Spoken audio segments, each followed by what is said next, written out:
Depan kita ada mobil parkir di tempat yang dilarang. Ini mobil parkir di letter S, jarang stop.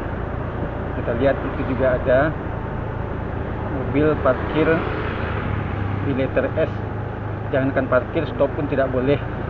Mobil parkir di rambu-rambu yang dilarang. Tadi mobil parkir di rambu-rambu yang dilarang. Kita butuh ketegasan dari pihak berwajib.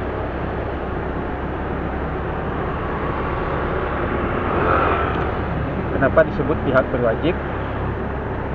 Karena mereka yang wajib menegakkan hukum. Masyarakat biasa tidak bisa untuk menindak.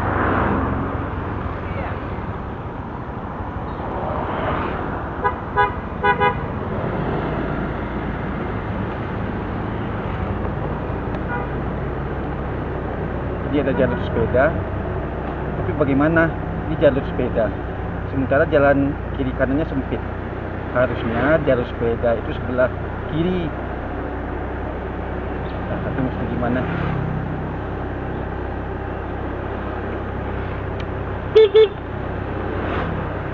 Itu motor barusan robot ke area pengendara lainnya.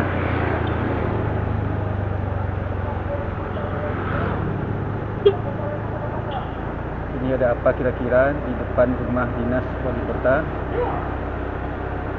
Ya, seperti inilah gaya mereka.